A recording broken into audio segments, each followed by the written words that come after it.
O celular abre as portas para o mundo. Pode ser também o computador, o notebook ou o tablet. Fato é que a tecnologia que nos conecta está em toda parte.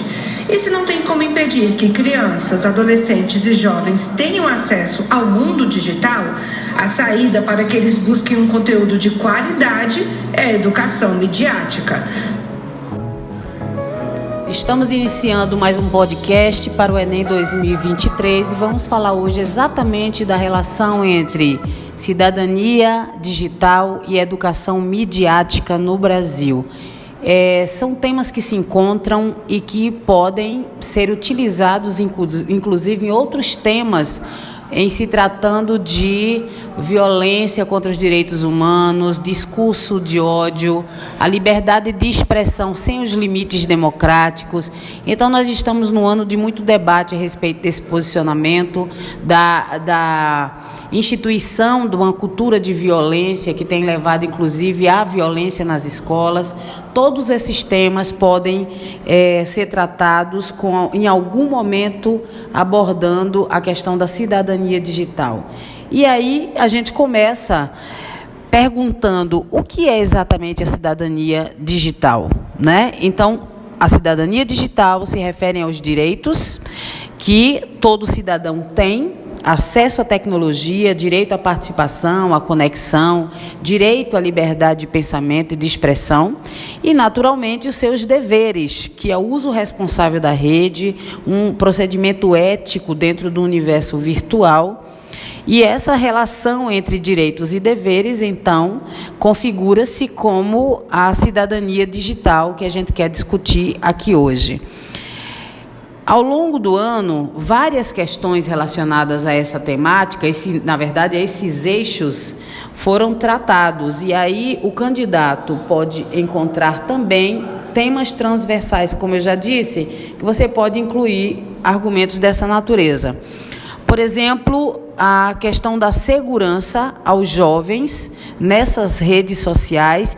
E é muito interessante que a gente lembre, por exemplo, a Deep Web, que tem sido muito utilizada em setores de arte e tal, mas que também tem sido utilizada fora daquilo que o filósofo Pierre Levy chama de inteligência coletiva. Quando ele diz que a internet é usada para o bem social, existe uma inteligência coletiva. Mas quando ela é usada para o mal, quebra-se esse conceito. E aí a gente vê o deepfake, por exemplo, né? A utilização da inteligência artificial para colocar rostos de pessoas que não estão no cenário, que não estão vivenciando a cena e espalhar fakes pelas redes sociais. Então, é um risco à juventude atual por essa hiperexposição e o deepfake atuando aí contrário ao princípio cidadão nas redes. E aí o governo federal, diante dessas questões e também da violência nas escolas, por exemplo, criou o Plano Nacional de Cidadania Digital contra a intolerância. De acordo com especialistas, a partir dos discursos de ódio e de intolerância nas redes sociais, essa questão da violência nas escolas tem se intensificado. Para se ter uma ideia, segundo o SaferNet, o Brasil está em segundo lugar na posição de país que mais promove o cyberbullying. Então, isso é um dado grave que envolve a nossa juventude e que está distante de se pensar uma cidadania digital. Ao longo do ano também foi discutido a respeito a questão da civilização nas redes, chamando de uma nova tribalização. E quando a gente vai discutir isso numa redação, é importante a gente lembrar que essa nova tribalização, como diz o pesquisador André Lemos, e eu posso citar isso na minha redação também, essa tribalização separa os grupos de pessoas por redes sociais e também pelas bolhas ideológicas. Então, as pessoas se colocam dentro de bolhas ideológicas a ponto de não conseguir mais conviver com pensamentos diferentes. Aquele que tem opinião diferente de mim acaba virando meu inimigo, né? Como a nossa maravilhosa Elza Soares gravou na sua canção No Tempo da Intolerância, ela até faz uma alusão à frase de Martin Luther King, que diz assim: se você quiser um inimigo, não precisa declarar guerra, basta falar o que pensa. Então, isso é uma realidade desta era da informatividade, em que as pessoas se colocam em bolhas ideológicas e não querem escutar opiniões diferentes. É importante lembrar que todo esse processo de cidadania digital, ela começa com o direito à acessibilidade, né? Então, de acordo com o SaferNet, no Brasil nós temos ainda um grau de disparidade nessa cidadania de direitos, porque você tem, por exemplo, região sul e sudeste com um nível de acesso muito maior, de qualidade de acesso, por exemplo, do que as regiões norte e nordeste. Então, essa diferença não se faz apenas do ponto de vista regional, mas também do ponto de vista educacional, entre escolas públicas e privadas, o nível e a qualidade de acesso entre os mais escolarizados e os menos escolarizados. Há uma diferenciação, então, entre classes sociais, sobre desconectados, subconectados e plenamente conectados. Nós temos um índice que vai variar entre 29 dias de plenamente conectados para as regiões mais desenvolvidas do país e 19 dias para os subconectados, para se ter uma ideia.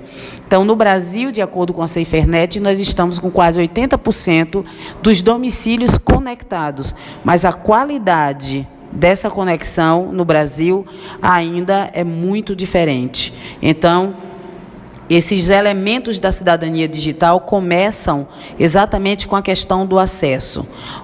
A segunda questão diz respeito ao letramento digital. Como saber lidar com esse letramento?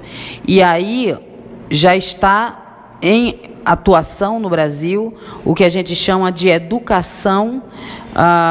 de cidadania digital, como uma disciplina criada em parceria SaferNet, Governo Federal e a Unesco Brasil.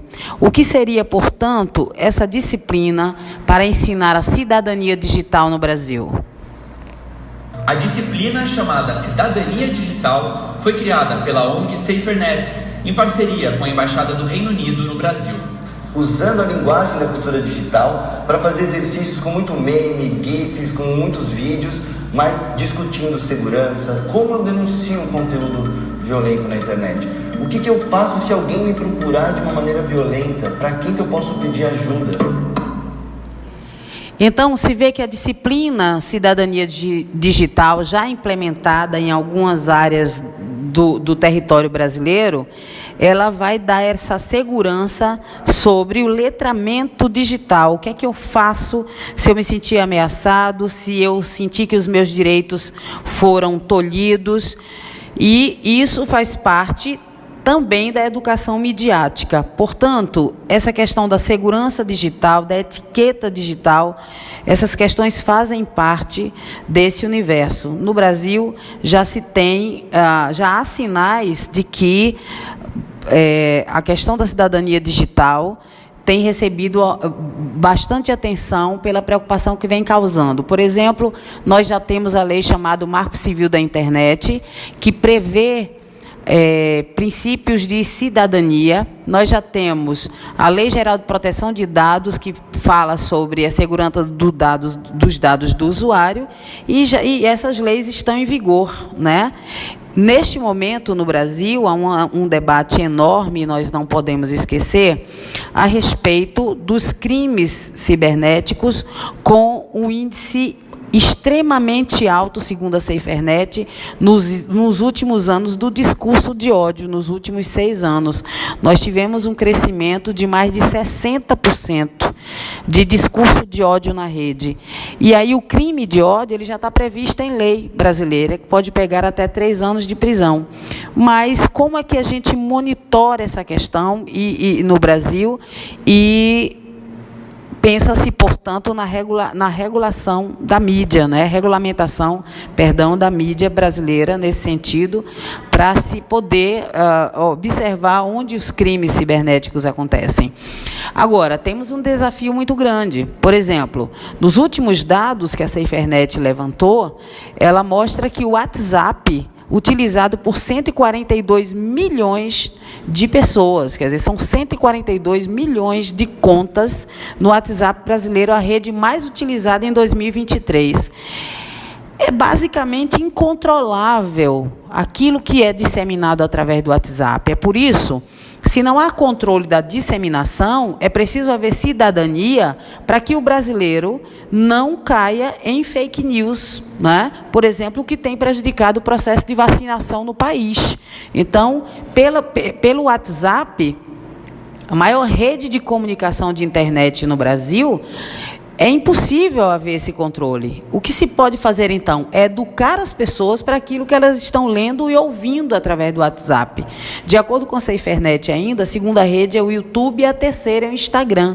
Então, você tem ali uma conexão de brasileiros nas redes de comunicação digital enorme. E aí, quando a gente fala de educação, cidadania digital, existem 5 razões para ensinar essa disciplina nas escolas brasileiras. A escola tem um papel fundamental. Primeiro é instruir os alunos sobre os impactos da rede em suas vidas. O segundo é proteger os jovens que estão expostos a fraudes, a golpes, a chantagens nas redes sociais. Estimular a empatia para reduzir a discriminação nas redes e nos tirar dessa condição de segundo do mundo em cyberbullying.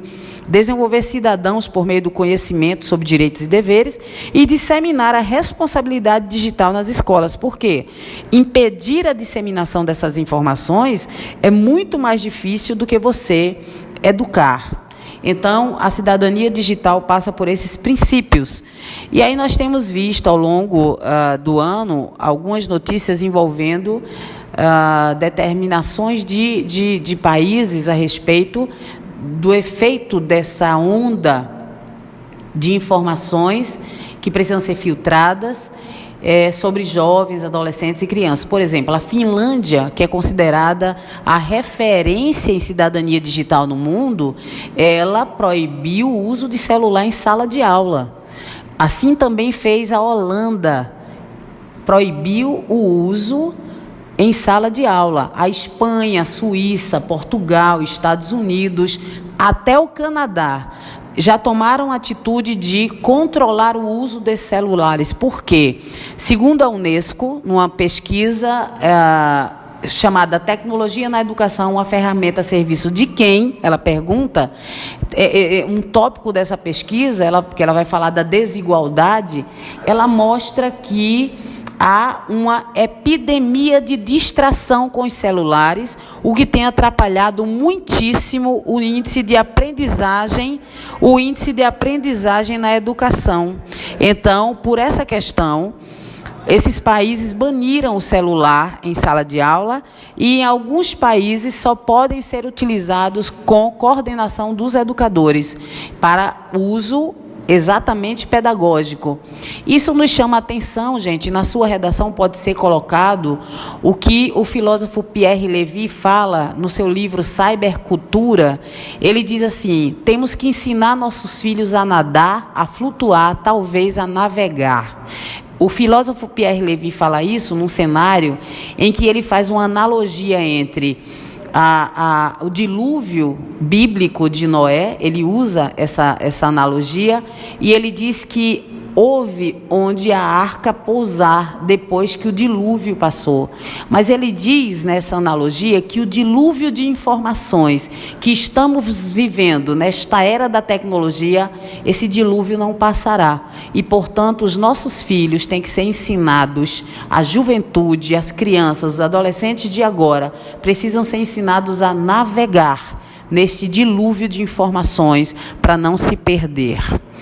Bom, para finalizar este podcast, falando o que eu posso abordar na minha redação falando dessa cidadania digital. É importante a gente lembrar, quando Bauman diz as redes sociais são armadilha, Ele fala isso em se tratando exatamente da nossa habilidade em lidar com tudo isso.